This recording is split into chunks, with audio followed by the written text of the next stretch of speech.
Good afternoon, everyone. Welcome to the National Association of Black Counselors monthly discussion group. This month we are talking about raising Black children. And so we have mothers of Black children, so Black mothers of Black children, and we have non-Black mothers of Black children. I am not going to introduce my panel. I'm going to let them introduce themselves, but I'm going to tell you, you all know we don't bring any mess, and these folks are phenomenal. So be prepared with your questions and be prepared to learn. So I'm going to start with, we'll start with Isis. He's having it.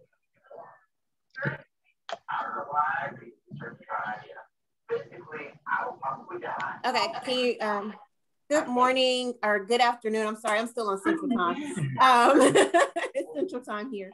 Well, good afternoon. My name is Isis Petway, and I am a licensed therapist here in the state of Arkansas. So I come to you from the state of Arkansas. Very glad to be here. Thank you, Dr. Nick, for the invite. I currently work in a hospital and also work part-time at a private practice. Here, I've been licensed for about a year now, and so I'm enjoying this journey. I particularly work with, my populations include individuals, children up to ages 5 through 12.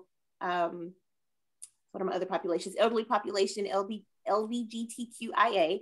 My approaches include CBT and Solution Focused at this time, though I love to say an integrated approach because everybody's different, and I feel like you kind of pull from a little bit of everything. Again, graduated from John Brown University with clinical mental health counseling and an emphasis in play therapy. So we get to build sand trays. I love play therapy and sand trays and what that brings about. So again, just very glad to be here. Mother of one, who 12-year-old son who is currently thriving, and I'm very happy to have this discussion today. Cool. We'll go to Dr. Riccio. Hello, so nice to be here with everybody. My background is in mental health. I've been in the field for over 20 years. I'm currently at USC. I have probably similar background to Isis as well. I have 6 children. I have 3 biological children with my husband who's from West Africa, Liberia. And I have 3 stepchildren who are from Liberia. So we have lots of intersections in our household. So hoping that my education and my experiences can help us all navigate this parenthood journey.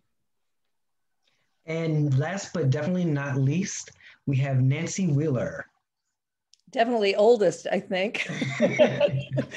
Anyway, I am a mother of 3 African-American racially mixed children and grandmother of 7 at this point. I've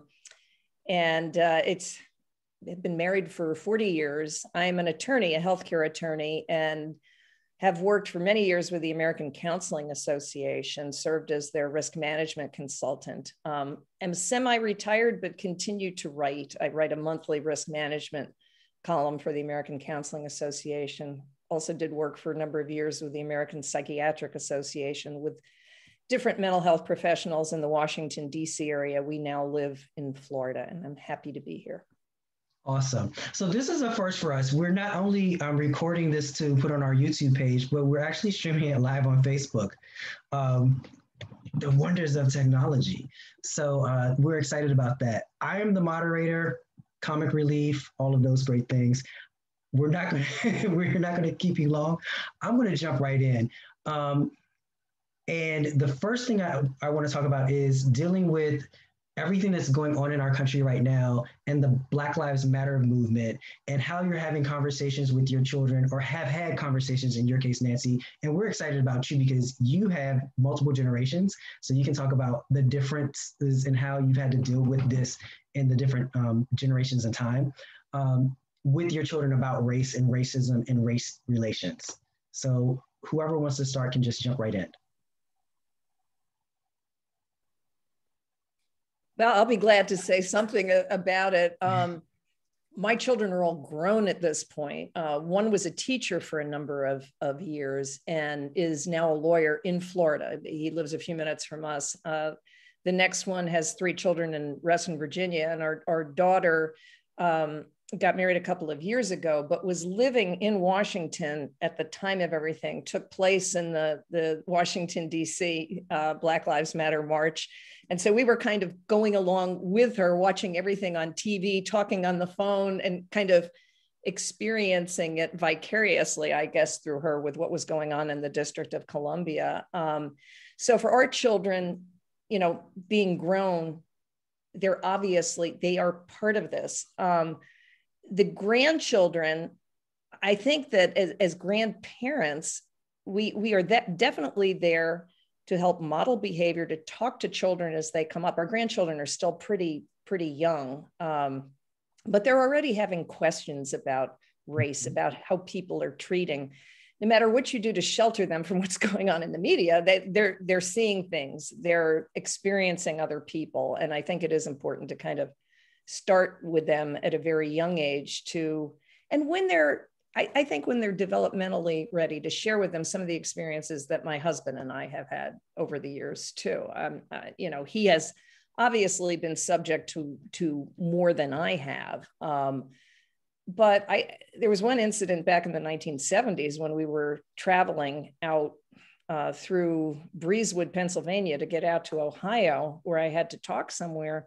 We were literally refused gas and run off the road. And it was a shocking experience because I thought, you know, we were past that in our country at that point. But that was my moment of real awakening to the fact that we certainly weren't ready back then. And unfortunately, we're still not ready as a society to treat all people with respect.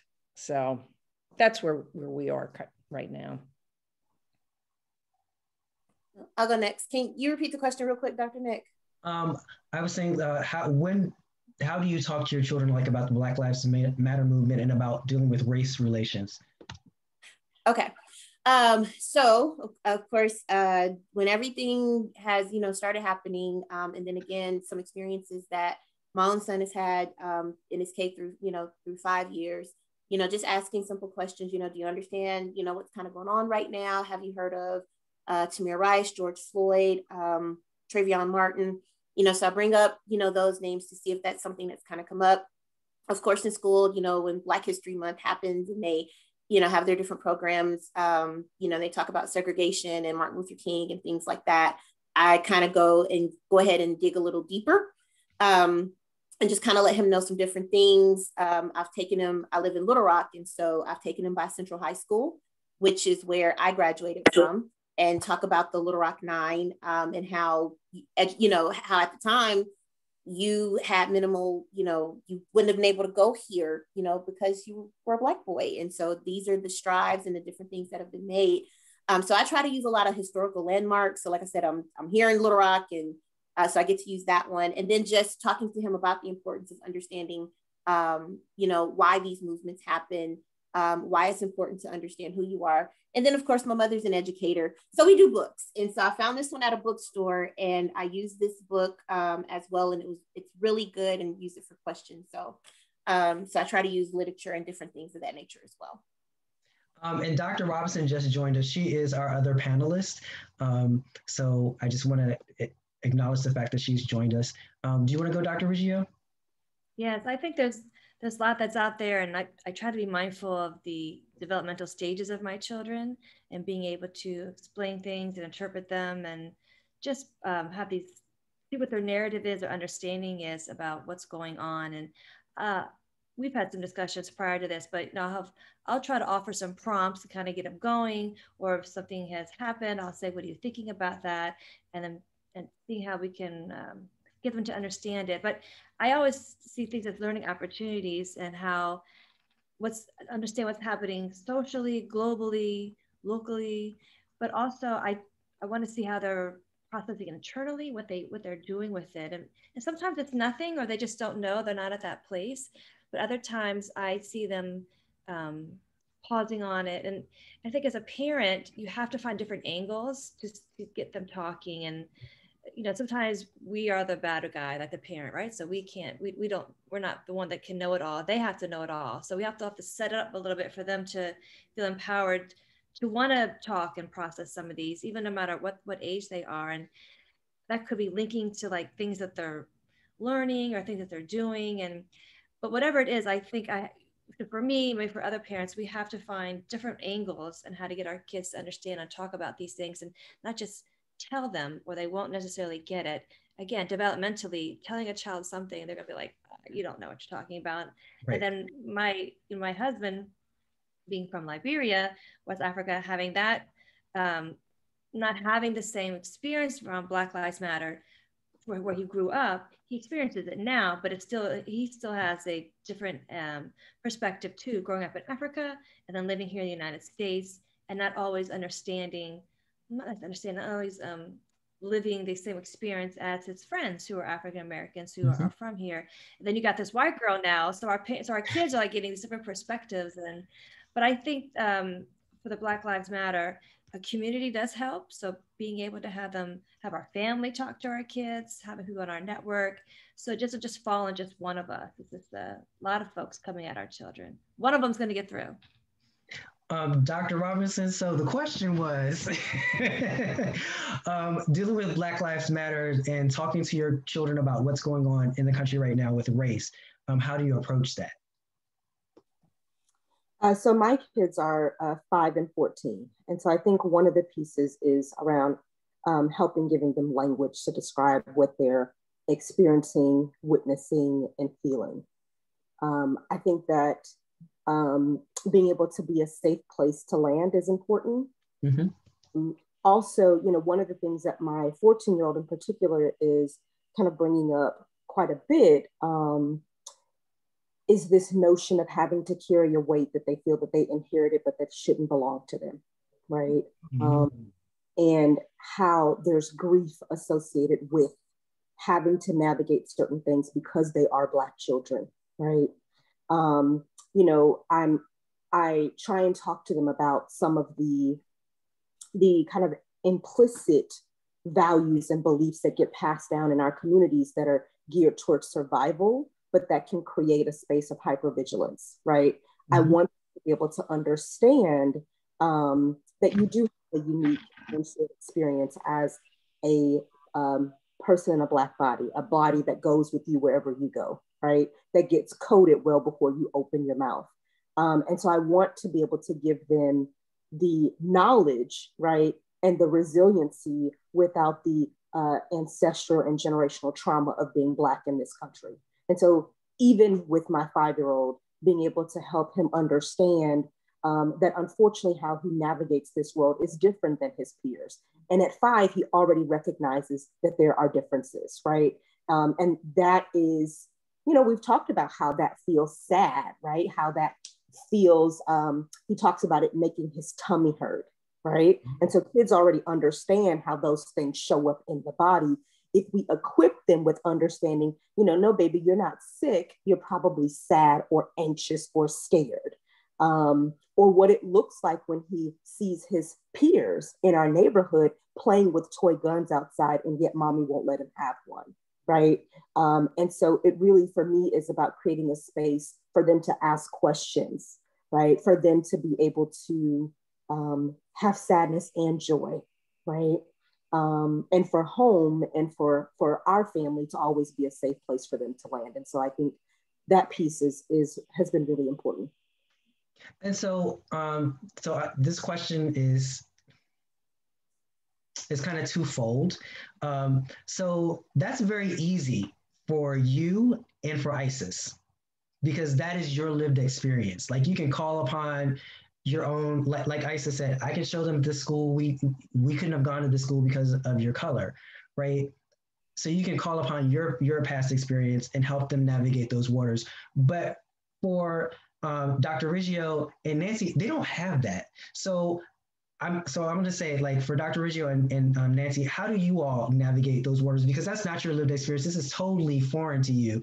And for Isis and Dr. Robinson, how do you not allow your lived experiences to then filter through and kind of be the lens through which your child now perceives things? Because you want them to see things differently.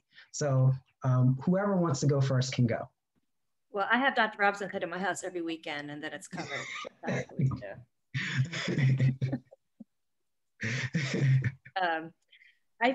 I think for me, I can't, you know, from Nancy, let's tell her perspective. I'm white, and I grew up in a very diverse family. My father's from India, and my community was very diverse. So I grew up with different perspectives, and I learned a lot about my friends and their culture and upbringing. And I learned about community, where I was. I went to school, I went to Storyville College, and even though it's intersections. I have different intersections, and I think my intersections have helped me navigate raising my two boys and my daughter. I also think that, well, I'm joking with Dr. Robinson, she comes every other weekend, but that's also part of it. Like, as for me, as an adult, as a parent, I surround myself with folks that I feel close to and that I trust, and that I value their opinion, and we share stories and we challenge each other. And so by doing that, that has taught me, and it shows my children, that we need to surround ourselves with many individuals, and not just maybe what society said that should be. And that means that we have to be comfortable, we have to be willing to learn, and we have to understand other people's stories, and we need to be open to that. And so I'm modeling that, and I'm doing that.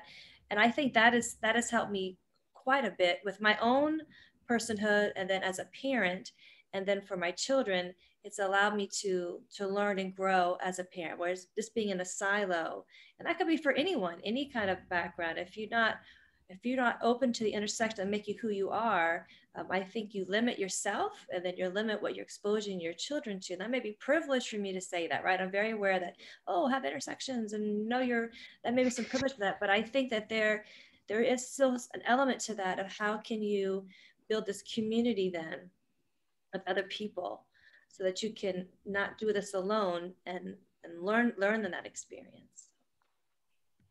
Yeah, go ahead. Go ahead, Nancy. I was just going to, I agree with what she just said. And one of the things I found this year, I'm compelled to learn more myself, because I'm at a different part in my life. My husband and I have frequent conversations with our youngest daughter, who's now in her 30s. And one of the burdens I think that she's carried this year with all of her friends, she has a very diverse group of friends, but her white friends have dumped a lot on her this year in the workplace. Her personal friends from college, from law school, whatever, turning to her as the Black person, if you will, to kind of get over some of the guilt, educate me, do this, and she uses my husband and me sort of as a sounding board to say, I'm getting tired of this. And I can certainly understand how that could be for a young person to feel all of this is coming on her, as if this is her responsibility. So that's shifted me into a new mindset this year too, to be kind of open to just hearing what the kids have to say. Isis, you jump in. Well, first I was going to tell your daughter to send them her Cash App because labor. So tell them, send her, this is my Cash App, pay me. To Dr. Nick's question about how you don't allow your lived experiences to influence your child, that's hard. It's something that I constantly have to check in with myself on. When I say these things, or when I'm having those lessons with him, is it me? Is it me protecting me, or is it, me bleeding over into him? But again, it's hard. I want to let him go outside and not have his cell phone and, just go play. But I'm also aware of, different incidents, and it's just like, okay, I need you to, what's the checklist? And so I'll say what I have to do a lot of is just my own self-awareness and my own kind of checking in, even checking in with some friends, some other moms, and going, hey, this is a conversation I had today. Do you think I was bleeding over? Am I not letting him be a kid? So going to my village, okay? You have to have your village. It is crucial. especially as he begins to get older. And like I said, still finding the language, still allowing him to have the language. You know, so for instance, the other day he talked about being triggered. Define it, use it, tell me what it means. You know, so doing those different things, but definitely I have to check in with my people to go, okay, this is what happened today. Did I bleed over into him? Or, you know, am I putting my own experiences onto him? Because now understanding some things from the way that my mother and father parented, especially like Dr. Rijo said, at the intersections of being Black and a woman, and dealing with those two identities, it's very easy to, you know, to spill over and, okay, you're Black male, and I know the different strikes and the different things you're up against in this world. I don't want to limit you. I don't want you to have limited thinking and have more what I can't do than what I can do. Right. So it's a daily battle. It's a daily battle because in the end, I don't want you to live in survival mode. I want you to thrive. But also I understand sometimes it's life or death for things that you could never imagine, you know, so it's a daily battle, and I'm still learning. I'm still learning.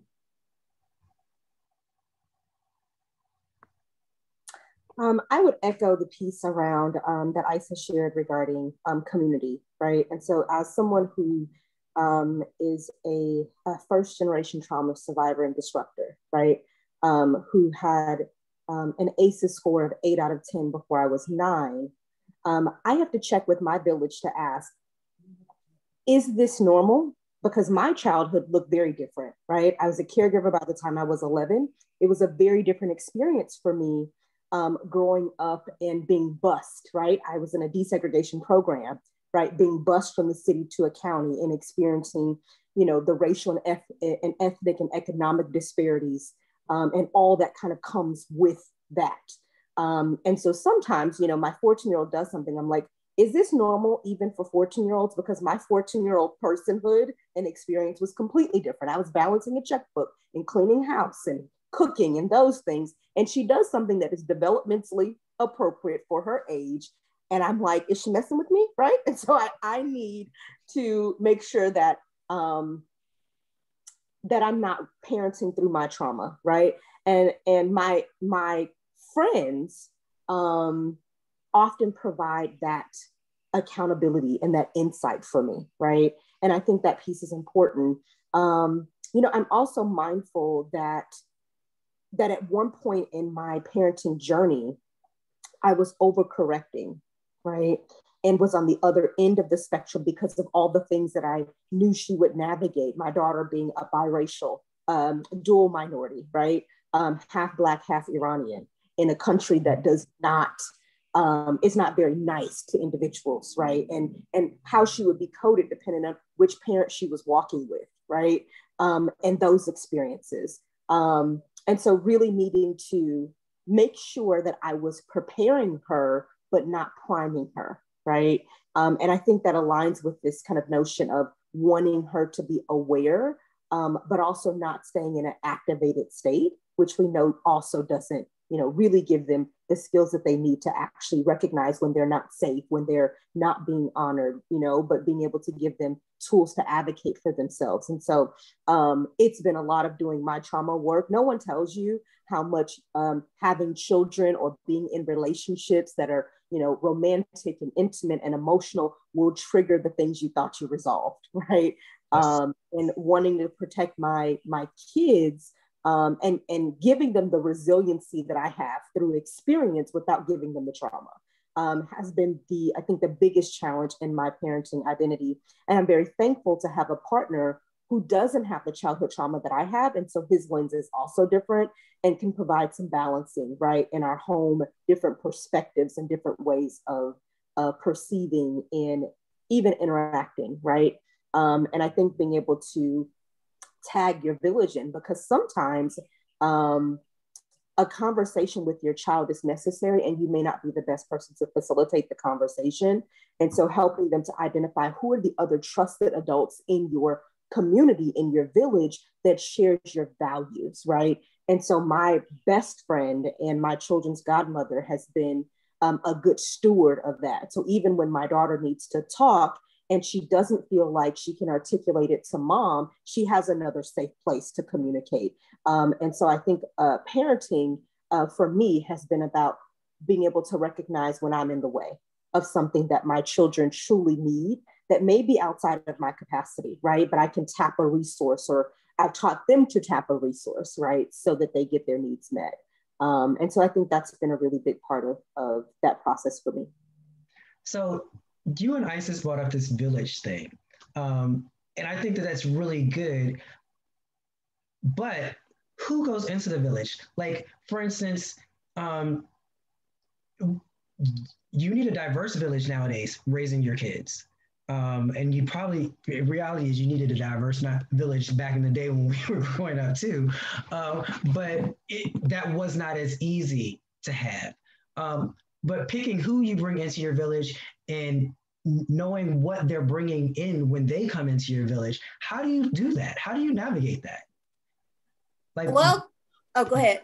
No, I was gonna say, what is that process? Is there a Well, it starts with the immediate family. You know, it starts with grandma, aunties, you know, great grandma. You know, if you know they're still living. So the first thing I did when I found out I was pregnant was immediately, okay, I'm having a boy. I started looking towards my very good male friends. You're drafted. You're drafted. You're drafted. You're the godfather of the people that I knew that I could trust. You know, his godmother, who's been my longtime friend since elementary school. And then even now, with him going to school, one of his teachers from elementary, he's checked in, you know, let me know how he's doing, his old principal. And so I look at the people who intentionally came to me and, you know, ask about him and that I know that I can depend on. And so it's, you know, he can come spend some time with me. I'm going to come get him, you know, and spend some, you know, some one-on-one time with him. So it's, you know, for me, it started with the immediate family. And then it just kind of branched out, you know, into the teachers, the mentors, you know, that type of thing. And it's like Dr. Robinson said, it is crucial because, you know, just like if as a clinician, if it's out of your scope of practice or if it's out of your scope as a parent, you have to refer and you have to, because sometimes you can't take yourself out of certain situations and that's okay. That awareness matters. And so it's, my son is growing up. There are some things that I'm not going to be able to relate to him on. So, hey, go talk to your God, you know, tap the godfather, tap the other mentor, male mentor that he has. So that's how, you know, like she said earlier, I have a saying, parenting introduces you to yourself like nothing else in this world can, because it brings up so much. And so that's like immediate family, teachers, intentional people. So that's how I do my process.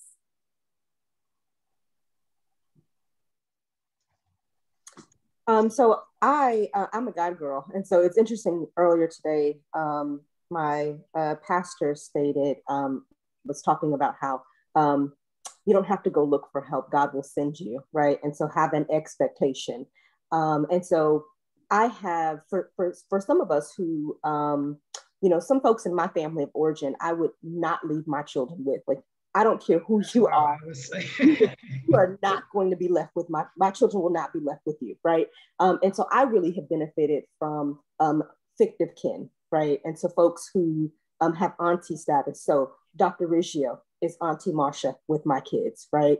So folks who have your shared values and who have a commitment to the well-being of your children, and who understand the importance of and respect the importance of that parenting is a community effort. I think that's something that, you know, when I was a kid, if my grandmother wasn't at home and the neighbor next door was, I knew that if I did something out of line, the neighbor next door knew it was out of line. And they were in their right to discipline me. And then my grandmother, when she got home, and then my aunt, when they figured out what was going on. So there was so much community, right, that was available because there was a vested interest in our children. And so for me, it's about discernment and being able to understand who people are.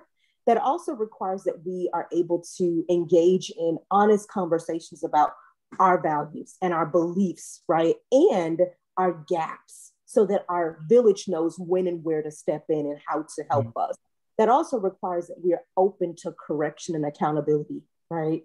And that has been, again, a growing edge for me.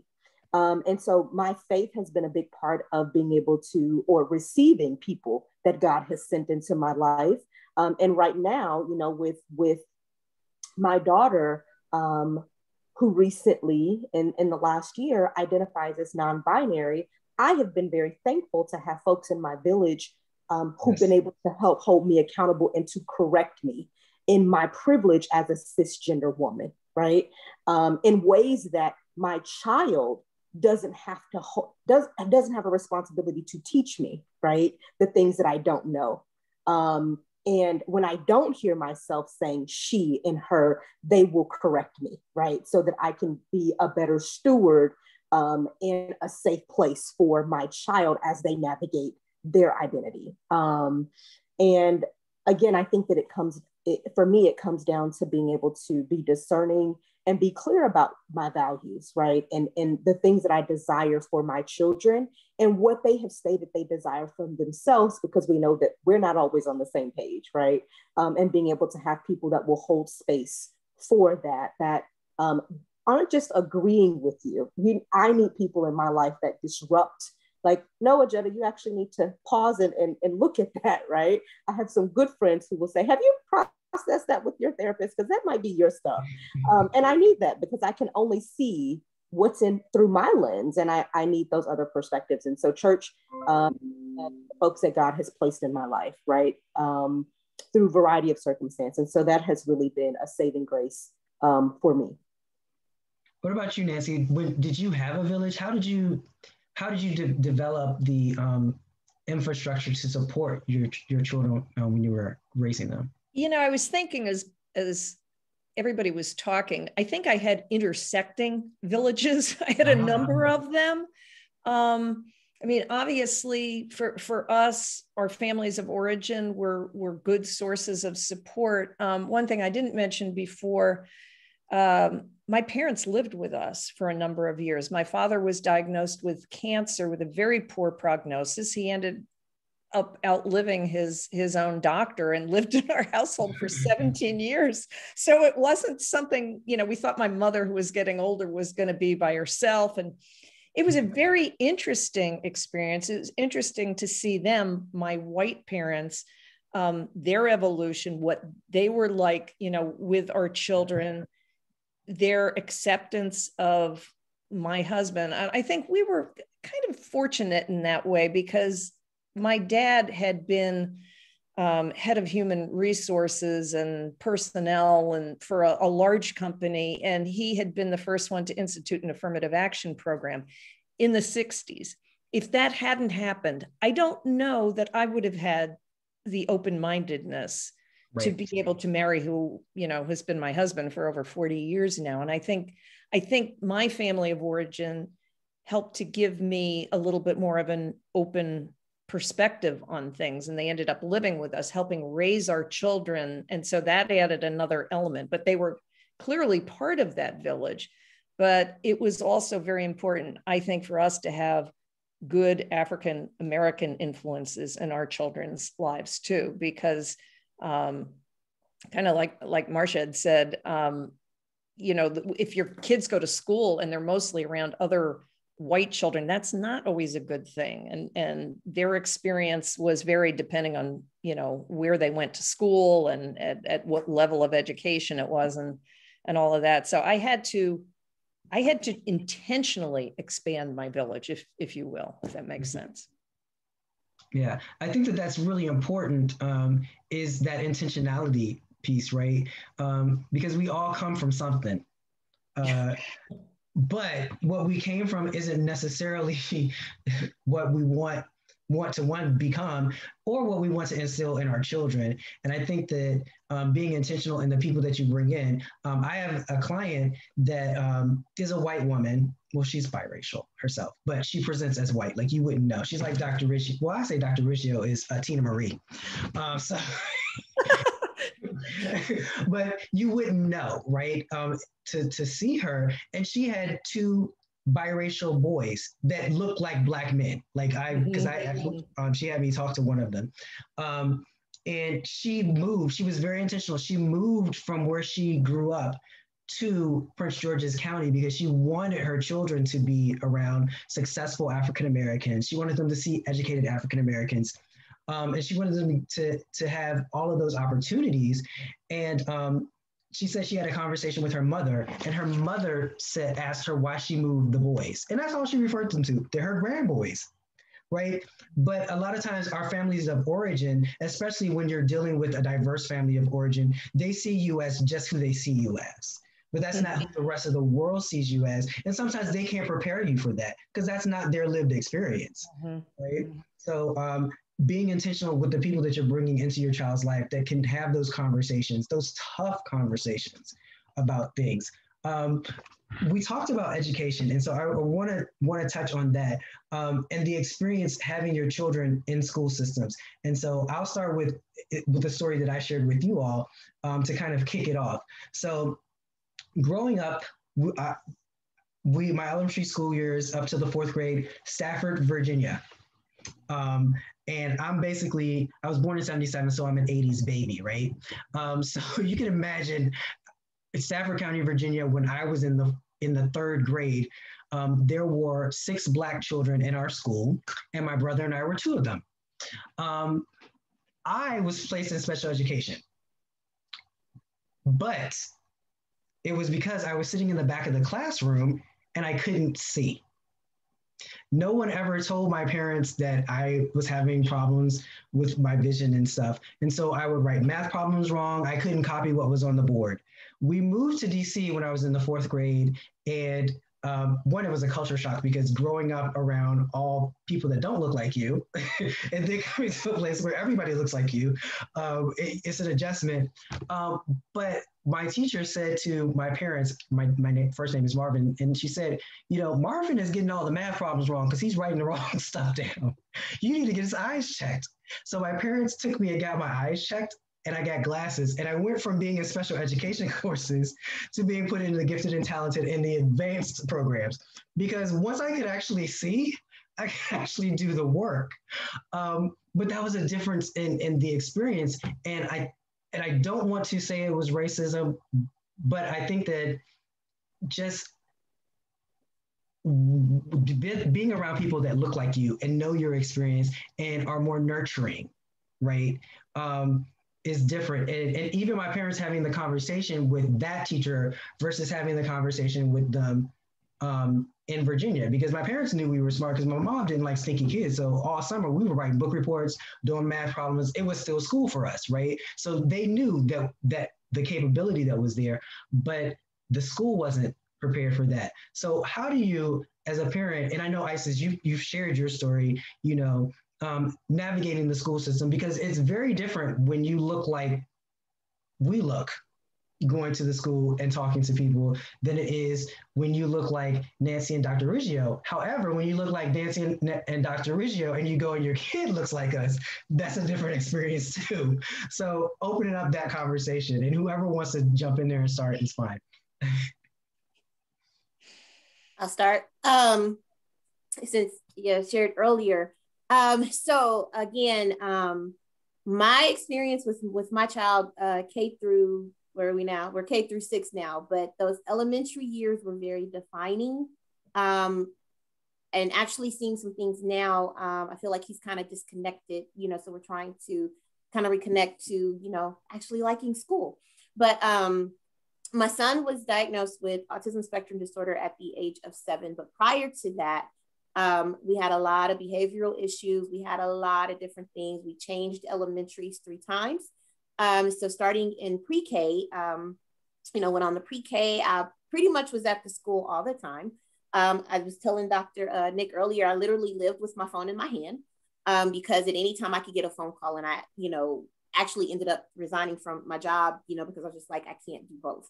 And so elementary, they kept telling me, get him tested, get him tested, get him tested. And a friend of mine had actually told me, get him tested around, 2 or 3 years old. But I'm just like, I'm already raising a Black boy. I don't need a diagnosis on, on top of this. My kid's okay. He's normal.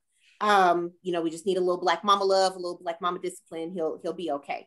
That's not the case. Okay. One thing I live with now is, had I got him diagnosed early on and been able to have the interventions and services, maybe things will be different. So pre-K, worked with his teacher who was a godsend. And, she was a Caucasian lady, didn't look like us, but she had a child who'd gone through some similar things. And so she was even on me about getting him tested. We exchanged phone numbers. We're still in touch to this day. Kindergarten starts. She told me, do not send him to this school. I didn't listen. The school was very in a particular neighborhood, looked a particular way, and they had a particular principal.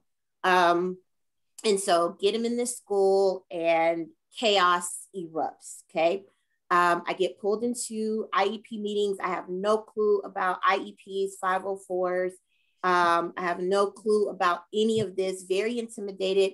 And I'm sitting at a table full of women who do not look like me. I have no idea about advocating for myself, and I sat in one particular meeting that when I left, I was in tears because I knew from that point on, the paper trail started coming, and they were going to get my son out of this school by any means necessary. Again, I have no idea about advocating, any of this language or anything like that. But luckily my mother, who's been an retired educator now, but she was in the school system for 35 plus years, knew what to do and got a hold of some people and was like, this is what needs to happen. Got to the school district level and got a hold of someone who said, this is what we're going to do for your son, who was very helpful and still checks on him to this day. So he ended up going to another school, being put in self-contained. And then he had an African-American woman teacher who, she made a world of difference. I remember I would call almost every day to check on him. And she told me flat out, she said, I need you to understand that this is my classroom. I need you to understand that he will be okay. And I need you to understand that if I have any issues, I will call you. Don't call my phone again. I didn't call her again. Okay, love. Yeah, she said, I will call you. Yeah. And I was just like, okay. And so from that point on, built that rapport. The school ended up getting, they had an interim principal. The school ended up getting a Black male principal. And at that point, everything changed because he was able to really see my son. And then from there, we were able to get him out of self-contained, going into the 4th grade. He was able to integrate back into the general education system. And then I fought like crazy because I wanted him to have the Black male teacher in the school at the time. I knew that my son needed to see somebody that looked like him. I knew that I needed somebody that could understand and that I could relate to. And so we did that, but, he still had to see resource, just to make sure he was keeping up, accommodations, all of that. And at the same time, I'm educating myself on all of these things. Thank God for friends who know this and a mother who has people who know these things. Again, village. And so navigating K through 5 was tumultuous, to say the least. Mm-hmm. Because again, once my son got the diagnosis and we were able to put a name to the symptoms, that helped with interventions. He even ended up doing occupational therapy. All of these things made a difference, in the end. But I know that would not have happened had I, of course, not had my mother, but if I hadn't started listening and getting the interventions and doing the IEP and getting the accommodations, and understanding a lot more, getting the language now, and going through those phases. So, we're in middle school. I freaked out because I was like, he's got to change classes. Kids with ASD don't do well with transitions. Oh my God, how's this going to work? But he has adapted very well. I've just had to stay vigilant. I've had to stay on him. I've had to make sure that I'm staying educated. People laugh at me, and that's why I sat here, but this is my binder, okay? This is my binder. I have his diagnosis. I have everything, every IEP report, any meeting that I go to, this is my binder, so that I'm making sure that I'm doing my part and keeping up with different things. So, it's been tumultuous. I can now put my phone down. I know that he's okay. And I have eyes and ears, on him everywhere. So yeah, that's been my school experience with my Black baby. So Dr. Riggio, Dr. Robinson, Nancy, do you all want to jump in? I think one of the, so I have 14 and 5, 2 completely different kids, right? And they're 2 only children, as I call them, right? Their needs. A boy and a girl, right? So they each are, yeah. And so their personalities and learning styles, right? I've tried to identify learning environments that honor that, right? In addition to, the kind of balance between my daughter being identified as gifted very early on. And so wanting to have them in a educational space that would kind of challenge and enrich, while also knowing that as diverse as our area is, that likely meant private school, less diversity. Mm-hmm. And K through 8 is kind of where we've been in the same school. And there have been times that I have questioned whether or not that was the right placement from a social and emotional perspective, as they've had to navigate the way that certain things are covered or not in the curriculum, needing to kind of buffer their overall experience by making sure that Girl Scouts, yes, instead of it being near our home, was in Prince George's County, so that they would have some outside of school experiences with folks who look like them, because there was a lot of diversity in kindergarten, right? But as you move up, and now the tuition is closer to $30,000+ a year, the diversity is very different, right? And now one of 4 Black kids in their class, and so that's been a struggle on whether or not I allowed them to stay in a school environment that wasn't as enriching from a social emotional perspective, because they've lost a sense of belonging. No one wants to spend, the bulk of their day being othered, right? Whether it is from a race, ethnicity, and a gender perspective.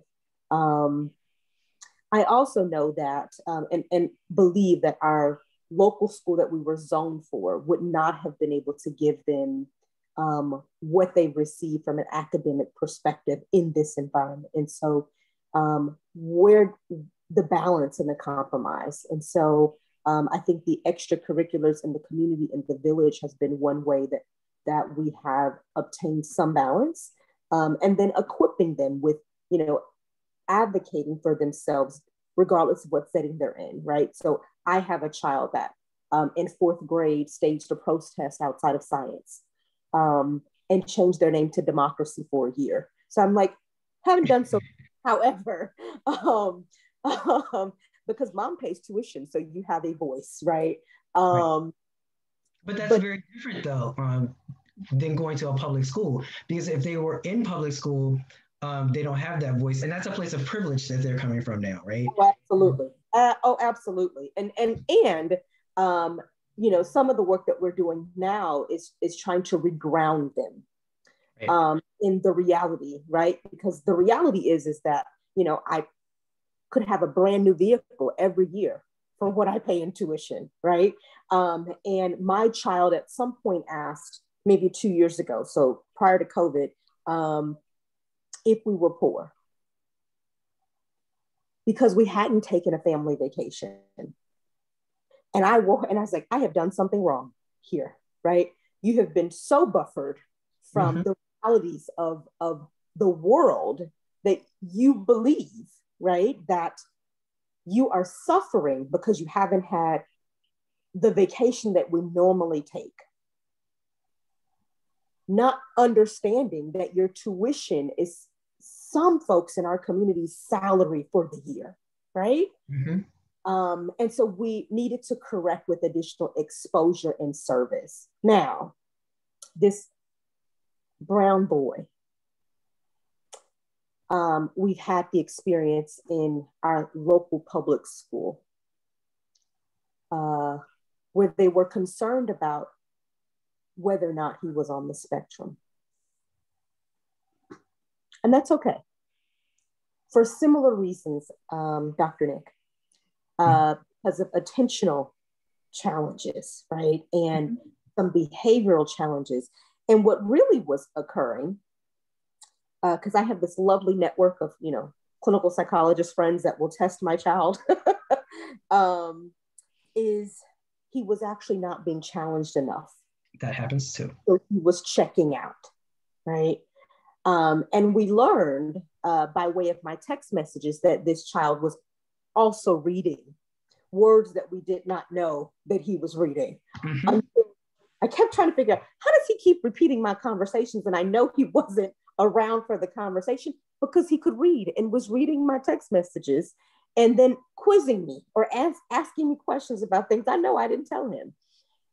And so I understand that he needs a very different environment, but he also needed a space where diversity is that much more important for him mm-hmm. than my biracial child at the same age, right? And being able to have smaller class sizes because he does have a different learning style than my daughter, who you could leave left unattended and they would occupy themselves. Whereas my son needed a smaller class size and more structure so that he could stay on, right? And so part of it has been about being able to understand who these individuals are, right? And identifying learning environments and spaces that nourish the whole child. And so I haven't found that space yet for my son, but the commitment is there. And it is a lot of work, especially as someone I understand that my gift as an educator is with children whose prefrontal cortex is fully developed. So this 5-year-old is giving me a run for my money. But there's commitment. And I'm thankful for folks whose gift is in working with that age group, right? Because they can give me guidance. And we've had to solicit the help of an educational consultant so that because they have more knowledge about what school settings and environments might be a better fit for my son, given what he has shown us he needs, right? And I know that there's a lot of privilege in being able to say, the cost and the geography doesn't matter, right? That I have the privilege of being able to start my workday as it suits my children's needs. And it's certainly a privilege that most navigating the educational settings don't have. Yeah.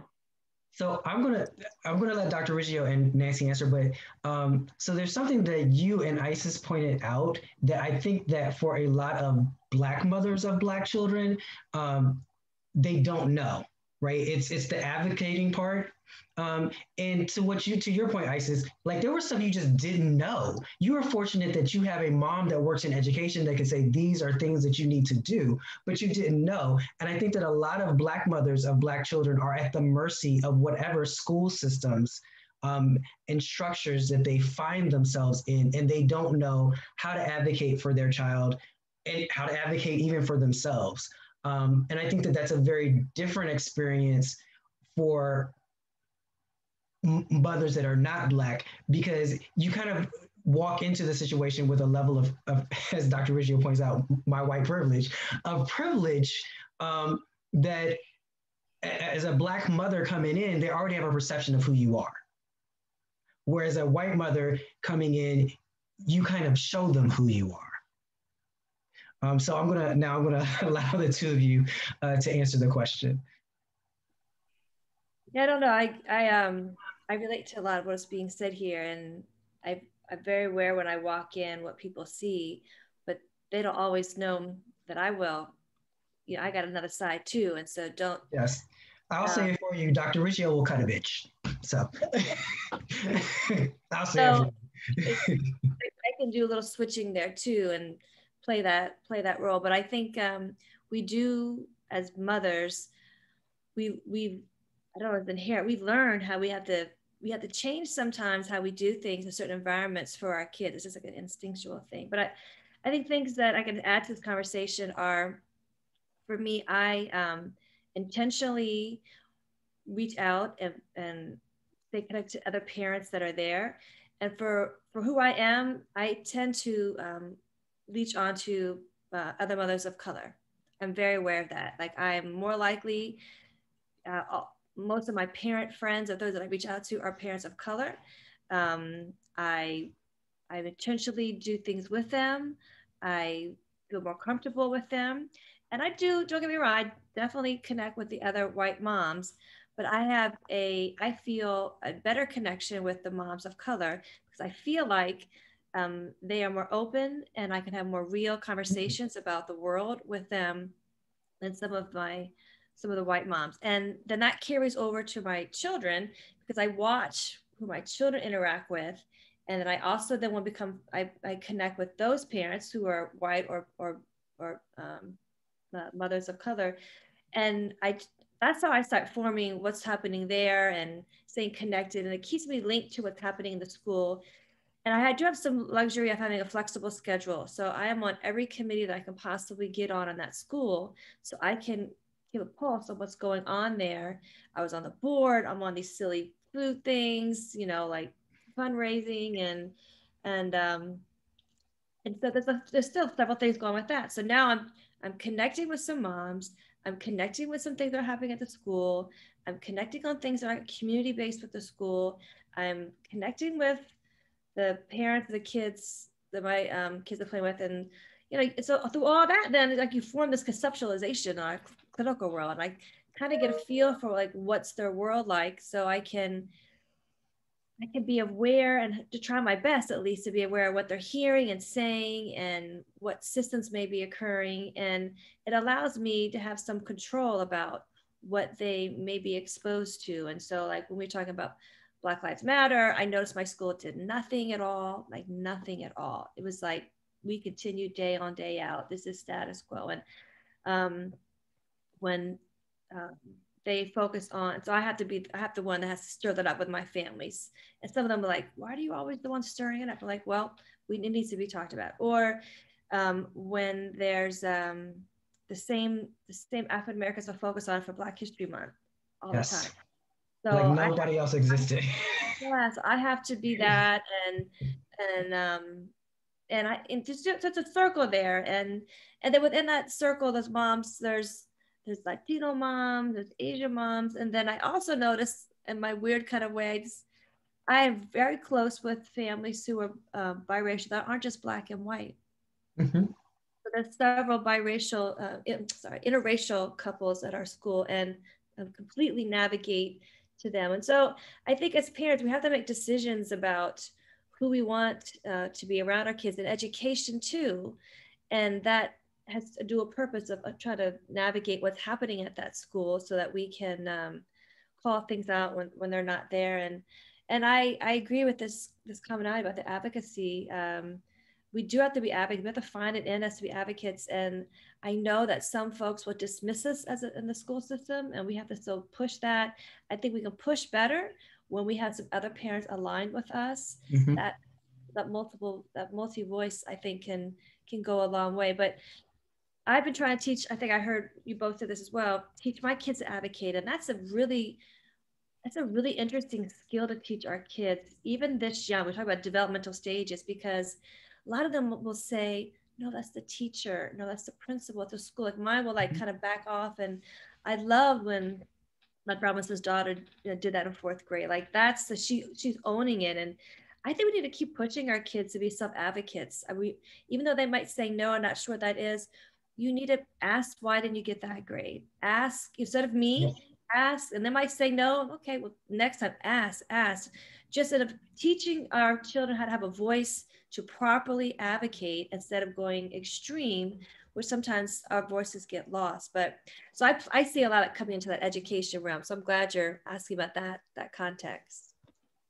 And I'll turn it over to Nancy. So one of the reasons why, I'm going to say this, one of the reasons why I loved having Nancy is because, like I said, from the beginning of the conversation, she's got so many different generations and perspectives on it, because what happened with her children versus her grandchildren, she can speak to all of that.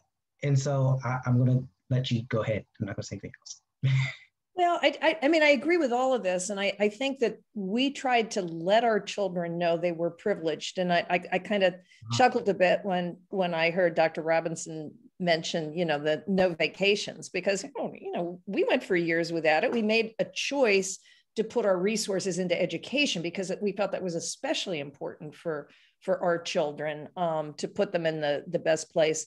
The other thing that I'd say that we did looking back on it was to try to move our kids a little bit out of the comfort zone. So our children, unlike their mother, were gifted athletes. So for example, our daughter was a really good basketball player, ended up playing in college, but we made the effort. She was asked to play in a team that played in DC and Prince George's County, to pull her out of her little Montgomery County comfort zone at that time, and in Maryland, and have her play with more of the kids from the city, because her experience with mixed race kids, African-American kids, were really more the privileged kids. And I felt it was important for her to have that, and my husband did too, to have the experience of playing with some kids that really did not have that privilege, and to have a better understanding of that. So I'll end it on that note, just to try to expose your kids to more kinds of diversity than just the racial diversity, to the economic diversity as well. I think that that's important. I'm glad you said that. So I had the fortune of being able to co-parent with my sister and her husband, my nephew, who at the time was, how old was he? Like 12. And so I put him in private school. And the reason I put him in private school was because I recognized that there were some challenges. It's not that, it kind of what everyone has said, it's not that he was developmentally delayed or anything. I think it was on the opposite end, but he also has attention deficit disorder, right? And I could see when he left, checked out of things. But advocating at the school and having the school in a classroom of 30 kids, he sits in the classroom, he's quiet, he's not bothering anybody, they're just letting him go along, right? And so I put him in private school, and it was a Montessori school. And if you know anything about Montessori schools, like at 6th grade, you're kind of done.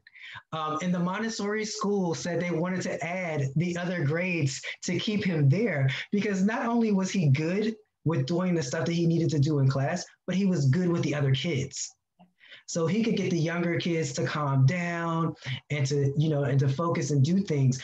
But it is that piece of advocating, right? And realizing like, okay, somebody needs to stand up for this child. And I then kind of instill that in them. So my niece, who's just brilliant, got herself into an early college program in North Carolina.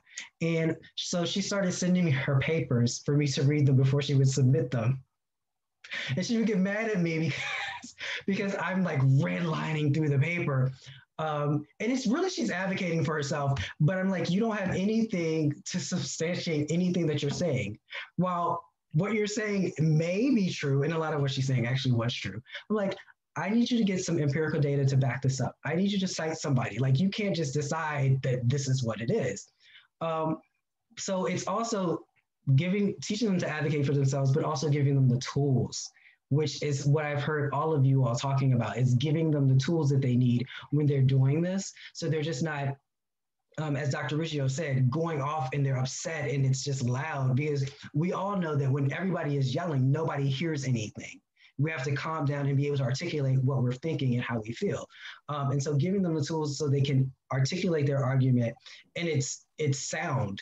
So when Democracy says that my name is Democracy and I'm, staging this sit-in, people can listen to her, and she's got some things that she wants. She's got a list of demands that are realistic, right? Go ahead, Isis.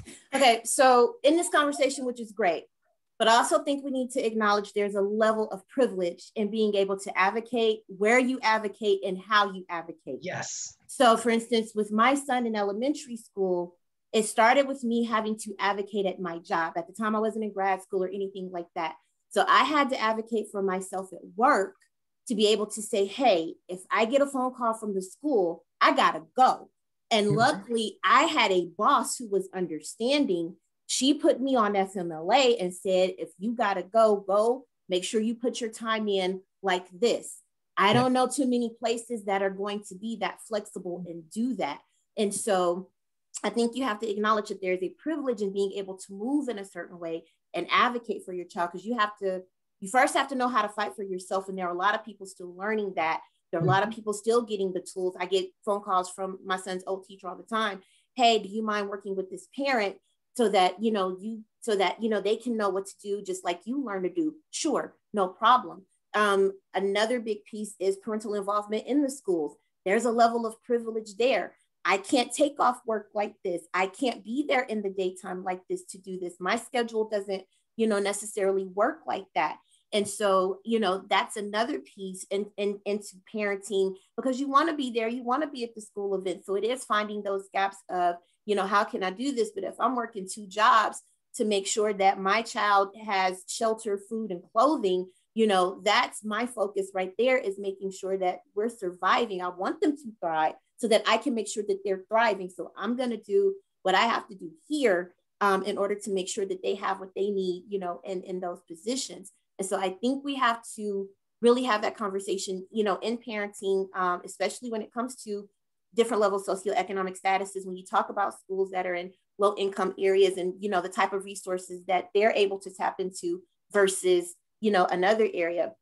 One of the things that I love that's happening here, for instance, my son goes to a affluent public school. It's a STEM school. They have different resources, different access, but they tend to partner with other schools and say, hey, what do you need? How can we help? How can we show you how to get these, these resources?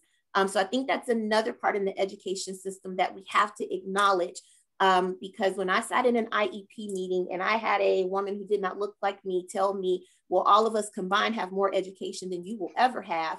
It was horrible, but I didn't have the tools or the language, and it was very self-defeating. So what happens, and I'm college educated, I'm trying to decide if I'm going to grad school, but what happens with someone who doesn't have this level of insight, yes, who doesn't have these particular tools, and they're just trying to do the best that they can for their baby to make sure that they're okay?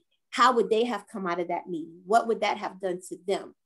So I think it's very important to acknowledge the language, sometimes the very condescending attitudes, and even the assumptions, because I'm a single mom. So there's all kinds of assumptions that comes with being a Black single mom, especially parenting a young Black male. And so just being aware of those different levels really does matter. So one of the things that you pointed out is the privilege. And I think that everyone in this discussion has privilege as well. Like, we're all educated people, right? That can go into an environment and express ourselves. There are a lot of parents that don't have that. So we have to acknowledge that we come from a place of privilege. The last thing that we're going to talk about is discipline. Because Dr. Riggio has to catch a flight. Dr. Riggio is always booked and busy, so I appreciate her being able to give me this time, or give us this time. So discipline. So I'm going to start this with Anne, because with Nancy, because we had this conversation earlier where the different ethnicities and cultures and backgrounds, and how we discipline, or how your husband was disciplined and viewed discipline, and how you view discipline. Yeah, I'd say this was probably the most difficult thing we had as young parents, is just realizing we were in polar opposite worlds when it came to disciplining the kids, because he had grown up, in the Virginia, not far from where you grew up, Dr. Nick. And, at that point it was, you get the switch, you go pick your own switch, and that's what happens. And it wasn't serious beating. I'm not saying that, but that was very different from what I was used to. So we had to have a discussion about whether spanking was appropriate or not. And we ended up taking a parenting class that really kind of dealt with issues of discipline, and trying to come to an accommodation where we were both comfortable. So our kids got the timeout in the corner in the kitchen, and that's what we agreed to. And when they were little, I think it worked to a certain extent. Was it perfect? No, but I think we both felt that it was just really important that we find a way to try to be consistent with the kids. And I mean, that's going to happen no matter who your child is. It's important, but especially coming from these very different parenting backgrounds of our own parents, we felt that was very important to address. Yeah. Isis, Dr. Robinson. I would say kind of something similar, where discipline has been the kind of polarizing kind of issue, even with my partner now, whereas he spanked his children, and I've never spanked mine. And we talk about how, you know, I had an ACEs of 8 out of 10, right? Some of that was physical abuse. Right. And so pivoted to the other end of the spectrum, right? And, you know, but it also meant that, you know, there are ways in which I know that I have overindulged, right, my children, and will talk them to misery, right? And so really, and needing to change my approach, because the way that I discipline my 5-year-old and the way that I discipline my 14-year-old. And this is my first time, you know, parenting a teenager. In my previous marriage, I inherited a teenager, but he was already like a pretty good kid, right? And you know, he's 23. And so he's an adult kid, right? So my disciplining of him looks very different than this 14-year-old, which is very different than this 5-year-old.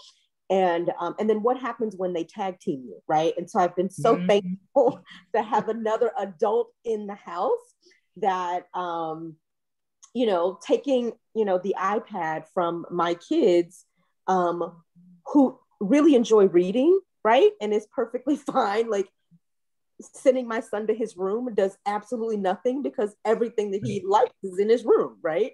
And, you know, those are things that I've had to learn about their personality, right? You know, telling my son that he loses, you know, we do family things, right? Like none of us, we don't get to play board games on Sunday evening because you kind of lost that privilege for us as a family. He's such a kid that enjoys being with his family, that telling him that we're not having this family activity is the thing that does it for him. Whereas my daughter would rather be in their room anyway. So I don't want to play the board game to begin with, right? And so learning, you know, what actually changes behavior, right? And, you know, for me as a kid who was spanked sometimes in advance, like in anticipation of you doing something, I got spanked, and learned to be afraid, as opposed to, I don't know that I always learned the lesson, because I'm like, I don't actually know what I got in trouble with, right?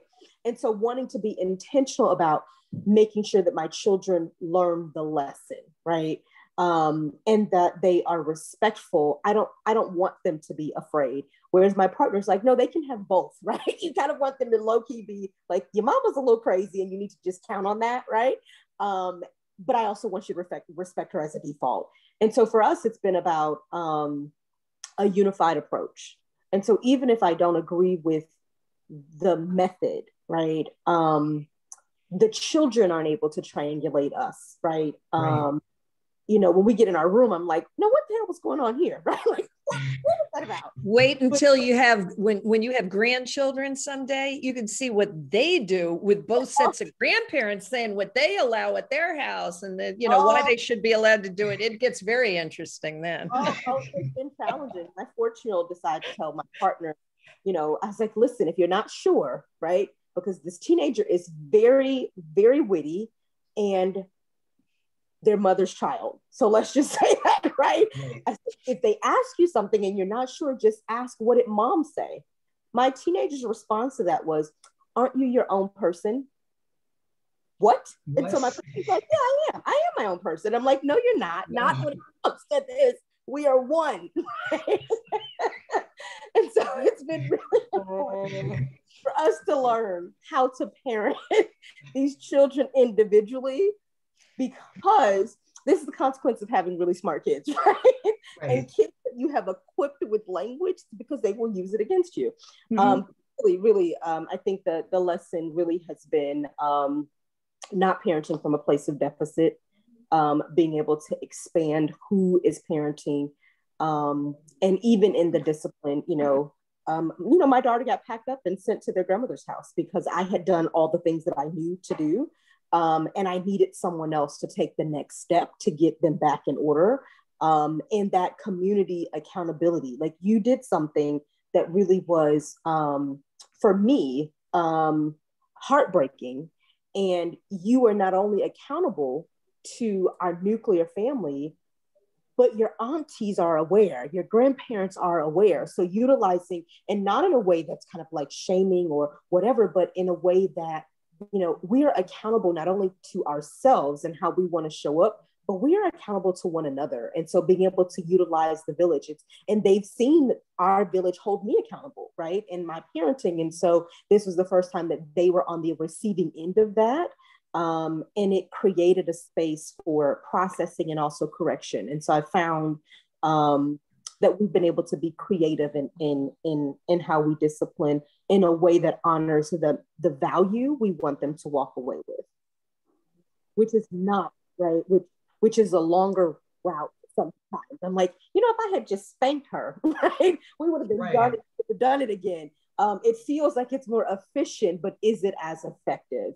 And so when I'm exhausted and can't engage in the disciplining with fidelity, I'm thankful that I can tag other folks in who know the values and the beliefs that we hold, right, for our children. So that's been really important because quarantine has had mama tired, like exhausted. I've been seeing your Facebook posts. Tired. So I've been very thankful to be able to tag other folks in. Isis. Okay.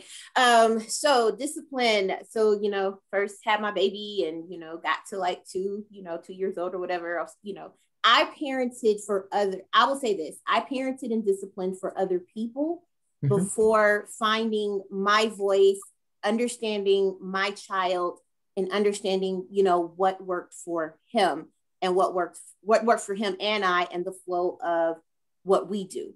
You know, so I parented according to, you know, all the Black mama stereotypes. You know, your children are supposed to act and be a certain way, and they're not supposed to act like this, and that's not what our kids do. And, you know, you need to get a hold of your child. Not understanding that a lot of us were disciplined from a place of survival and staying alive more than we were from a place of being able to have unlimited thinking and thriving. And so once I understood those things, first I had to start doing my own work. So that meant I had to start seeing a therapist, took advantage of graduate school, you know, benefits and, you know, those kinds of things. But once I started understanding that I had to discipline for my child from a place that I knew him instead of what other people expected of me, that was a freedom moment. That was an aha moment. I had to get comfortable with people not agreeing with how I discipline my child, but you also don't pay the bills in this house, and you're not at the schools, and you're not doing these different things. I birthed this baby through certain hours of labor and all kinds of things. And so that's the other thing, is I, again, had to get comfortable with, you know, not living up to other people's expectations. And so I did start off spanking him. However, that's led up a lot. And again, what changed for me was an internship and being told to understand the root of a problem versus what you're seeing externalized, because some things happen and it doesn't always warrant, you know, necessarily a spanking. Sometimes you got to sit down and actually talk to your child instead of at your child. And there's a huge difference with that, and talking to and at.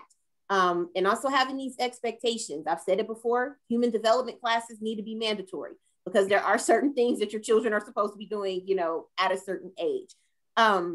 You know, but again, so my discipline has been formed from, you know, just understanding some different things, and now understanding the diagnosis and how, you know, some of that plays into a lot of it. Like, oh, he's not just doing this to do it. Some things he is because he's very smart. He tries to stay 2 steps ahead of you. And it's just like, you can bring that back. I've tried that, been there. I got the t-shirt.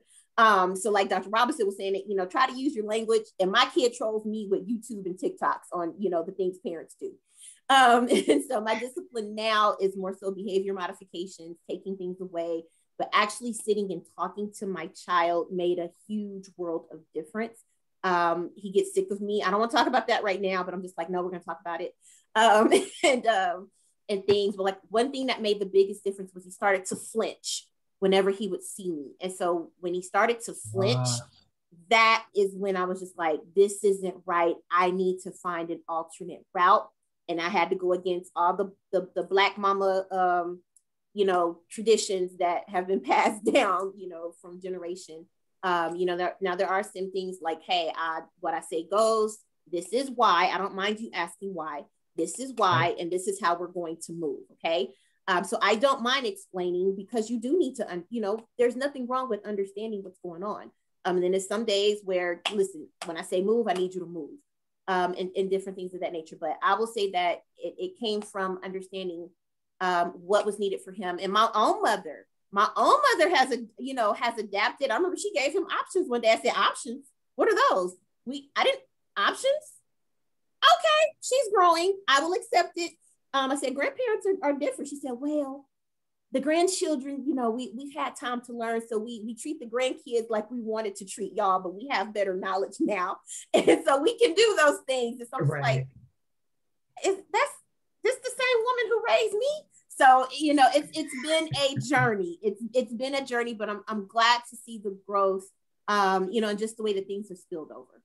Yeah, I can attest to that. I have watched my parents with my nieces and nephews. And one time I was on the phone and I'm listening to my mom talk to a 3-year-old, and they are having they're arguing about something. I said, are you arguing with the 3-year-old about this?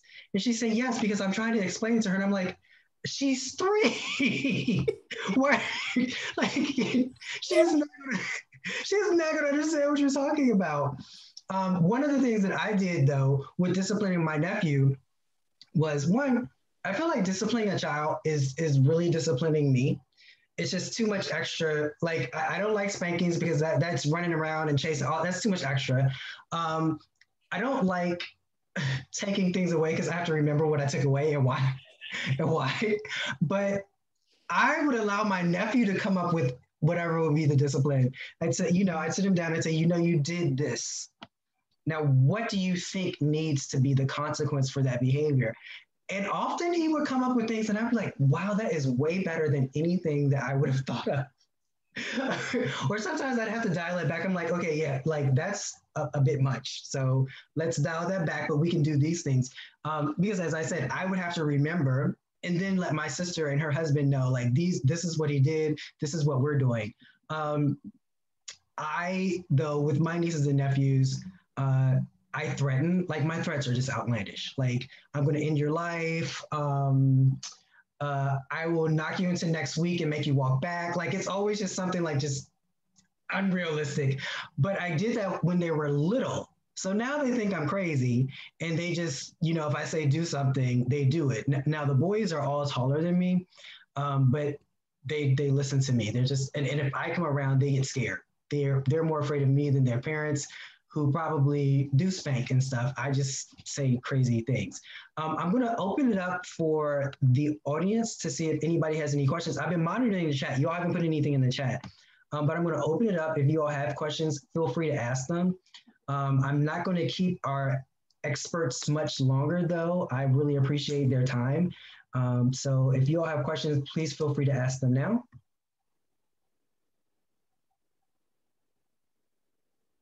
Awesome sauce. I don't see any questions. Nobody is saying anything. Going once, going twice, 3 times we are sold. Again, thank my panelists for doing this. This was our first time doing this on Facebook Live, so we've been broadcasting live in addition to recording it. It will be put on YouTube, and I will have the information for our panelists, so you can follow them, you can reach out to them. You all know NABC does not bring any mess. This is Black excellence. Yes, Nancy and Dr. Riccio are part of the family. So they are Black excellence as well. Thank you all so much for your time. And we will not have a discussion group next month because I'm tired. I'm in school in addition to running my practice, in addition to working full time. And so I have not set anything up for next month. And also NABC is having our conference this week. So I figured with this discussion group and with the conference, you all kind of needed a break as well. We will resume in July. So thank you all. Enjoy the rest of your Sunday. Bye. Thanks, Nick. Thanks. Bye.